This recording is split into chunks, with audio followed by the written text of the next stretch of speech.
Hello, welcome to the Revolver segment. Let's talk about gripping the gun. There's a couple of different ways to grip the gun, and actually three. What you'll see is some is to come right in here with the thumb against that middle finger.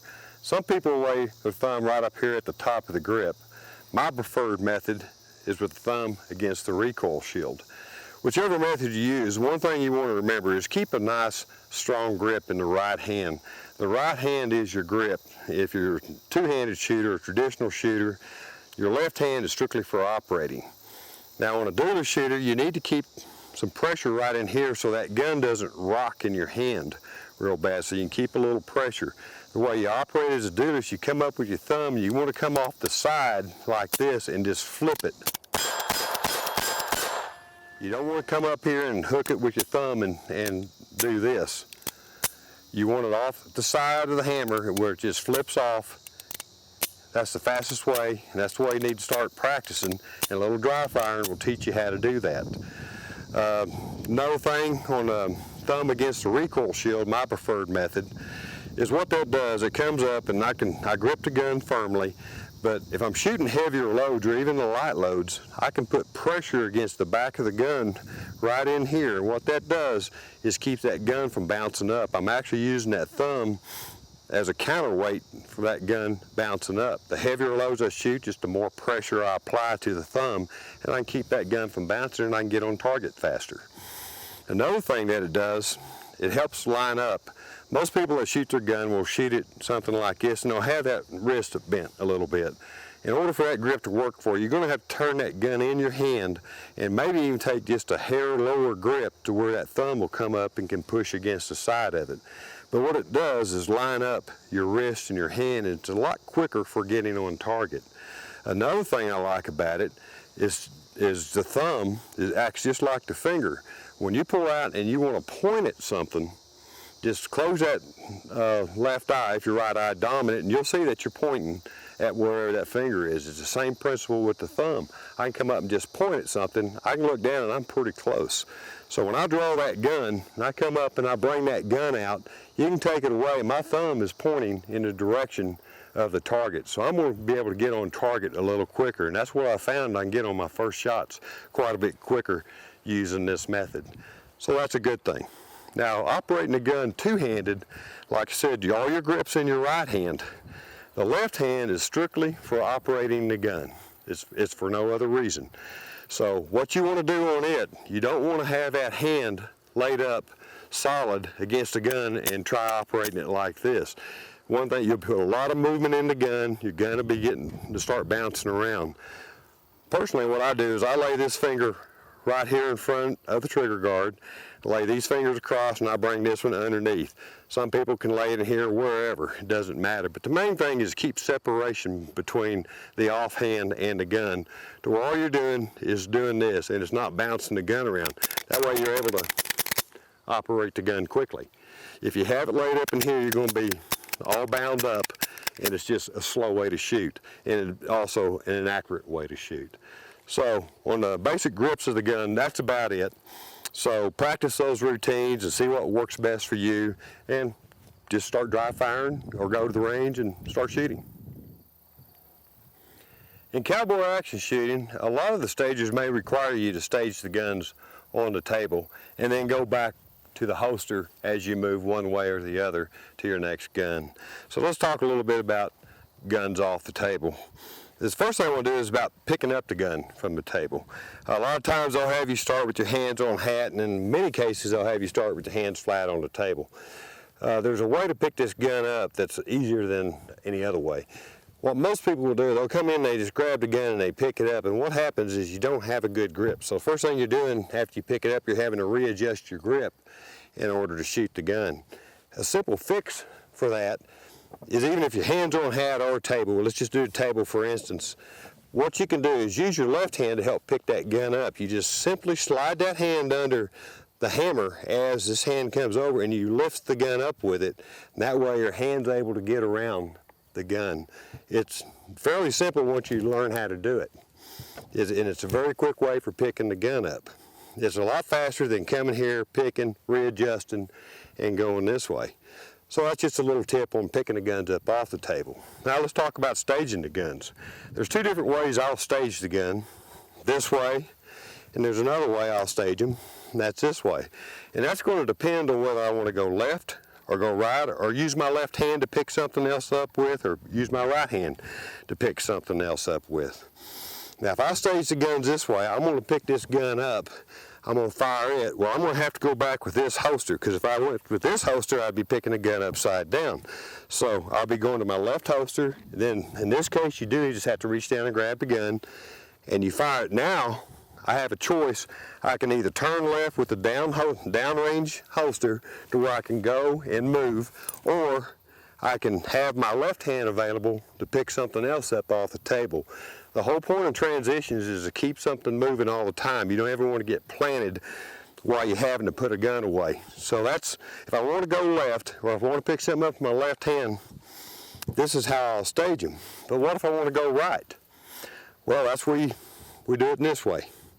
And what we'll do here is, just like I'm drawing from two strong side holsters, I'll pick this gun up first, and you can turn them this way if you're more comfortable with that, to where you can use your thumb to pick it up. So I use thumb, I pick it up, I'll fire. Now I come back to my right holster and I'll grab this gun just like I do if I'm drawing out of this holster here. It's the same way. I'll just reach down and I'll grab it just like I'm drawing from the left-hand holster. Bring the gun up, the grip's exposed. If I'm a two-handed shooter, thumb's in position. If I'm a duelist shooter, hammer's exposed, and I can come in and shoot it this way. And then after I holster this gun, I'm available. I can go downrange and put the gun away with my downrange holster, or if I need to pick, if I have a rifle right here, I can be holstering this and picking my rifle up at the same time. So there's an advantage to learning two different ways of staging your guns on a table, and there's also that advantage of learning how to pick it up.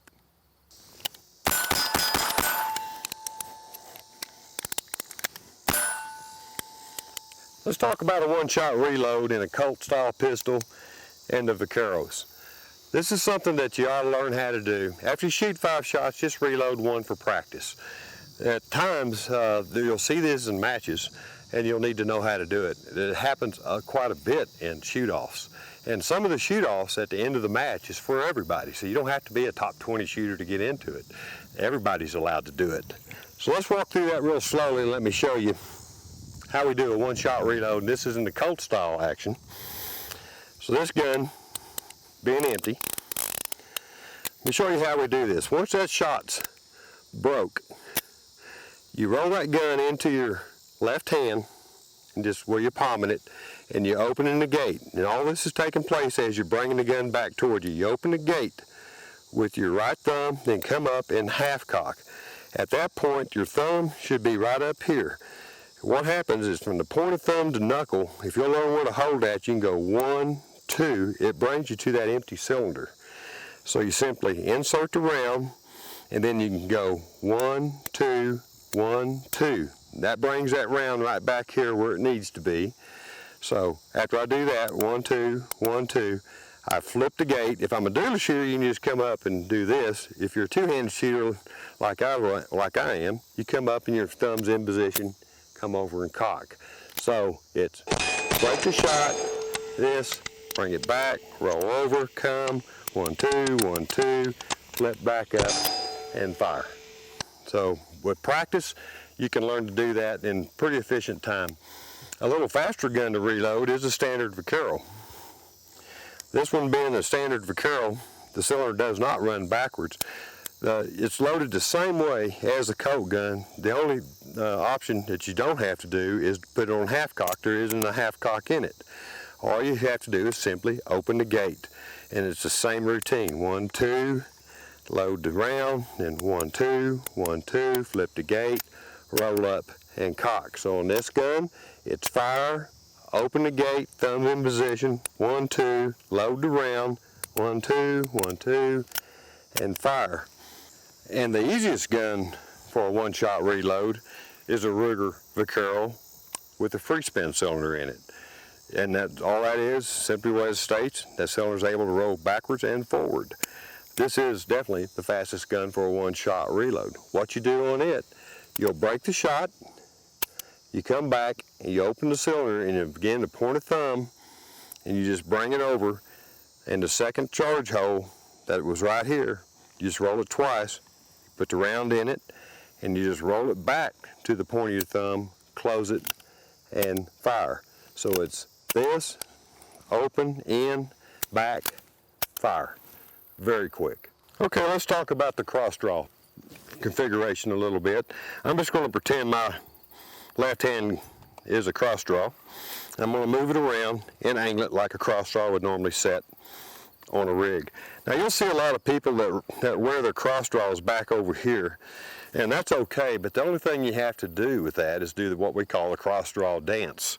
And what that is you don't want to break the 170. That's the critical thing, because you'll be stage DQ'd if you do. So muzzle never breaks the 170. So if I drew this gun from here and come out, you can see that it's breaking that 170. So what you have to do is a cross draw dance. So you stay here, you need to turn your hips, come out with the gun, come back and fire, and then you need to turn your hips to bring the gun back. Otherwise you can break that 170. A better solution for that is to move that cross draw on around over here, over your leg, and then simply shoot with the left leg forward. Now, when I draw that gun, it's coming out and not breaking the 170, so therefore I don't have to do the cross draw dance. And I can simply come down, draw the gun, come out and shoot it, and you roll, and after you shoot the gun, you roll it back over into your left hand, grip it, and look it back in the holster, and it's simple, let go, go for your other gun. So that's the difference in the cross draw. There's some very successful shooters that shoot cross draw. Some of them are even shooting a straight up and down holster instead of the angled holster. And that way it's just right over them here. They can come right up and back down. And that works very effectively. The one thing I've been seeing a few of the shooters doing, which I think is very hazardous, is they are shooting with a cut down holster right here. And say they want to shoot their right gun first, and they want to shoot this gun second so they can be turning and moving. What happens is some of them is shooting that right gun, they come out here and they shoot that right gun, and as they're coming back with this gun, they go ahead and reach down and be grabbing this gun out of the holster and turning it so it's a little bit quicker, so they can go boom and then come in and be grabbing it this way. The problem with that, especially on a cut down hose, if you happen not to get down on the top strap and you come in here and you grab that gun, you pull it out, you can grab that hammer and end up with this. And now you got a live gun cocked, pointing at your leg, or even a worse situation, maybe coming up this way and get a little confused and be pointing at somebody else. I would suggest if you want to shoot the right and the left gun, just go ahead, shoot this gun first and take that time, put it away and grab this. You know, that half a second's not going to hurt anybody, but this other deal sure might.